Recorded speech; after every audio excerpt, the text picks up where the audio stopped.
Good morning students. जो chromatography का chapter चल रहा था उसमें हमने अधिशोषण को काफ़ी डिटेल में डिस्कस किया। अधिशोषण क्रोमेटोग्राफी आज हम देखेंगे थिन लेयर क्रोमेटोग्राफी, पतली परत वर्णलेखी की। जैसा बहुत से डिस्कशंस में अपन देखा कि थिन लेयर क्रोमेटोग्राफी के अंदर जो एक्सपेरिमेंटल सेटअप है वो इस तरह से होता है। ये जो बीच में दे रखा है ये थिन लेयर होती है। ये कांच की पट्टिका है इस तरह की, और इसके ऊपर लेप किया जाता है पूरा सिलिका, जनरली सिलिका या एल्यूमिना। उसके बाद में विशिष्ट यौगिक के लिए विशिष्ट परत यहाँ पर इस कांच के ऊपर एक समान मोटाई की बनाई जाती है, बना करके उसको सुखा दी जाती है, एक जैसी बना करके उसको सुखा दी जाती है। और सुखाने के बाद में इसको किसी विलायक के अंदर इस तरह से कोई ये पट्टिका बन गई, ये साफ पट्टिका बन गई। अब इस पट्टिका के ऊपर ये विलायक यहाँ तक डीप है, यहाँ तक डीप है। अब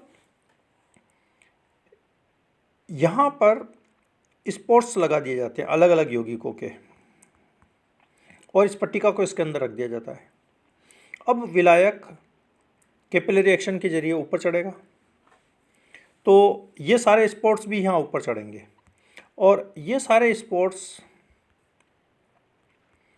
इस तरह से हो सकते हैं कि अदृश्य रहे, दिखे नहीं। इस पट्टिका को अब एक निश्चित समय तक चलाने के बाद में जितने पॉइंट जिसको जहाँ चलने होंगे अपने अपने गुणधर्म के अनुसार वह ऊपर चढ़ेंगे। उसके बाद में इस प्लेट को या तो आयोडीन चेंबर के अंदर रख लिया जाता है या इसके ऊपर आयोडीन का स्प्रे किया जाता है। जब ऐसा किया जाता है तो ये स्पॉट इस तरह से चमकने लग जाएंगे, इस तरह से चमकने लग जाएंगे। तो कितने इसके अंदर केमिकल्स हैं वो हमको यहाँ पर पता पड़ जाएगा, और उनके चलने की दर कितनी है वह भी इस परत से हमको पता पड़ जाएगी। ठीक है, और इनका जो डिटेल है चलने का वो यहाँ पर दे रखा है। पृथक किए जाने वाले किस किस से कौन कौन सी प्लेट्स हम बनाएं, तो उससे हमारे पास में कौन कौन से पदार्थ यहाँ पर हमारे पास में सेपरेट होंगे, ये यहाँ पर दिया हुआ है। ये सारे इसमें सिस्टम्स दे रखे हैं कि किस कौन कौन सी पट्टिका के ऊपर हम लेप करें जो पतली परत बनाएं।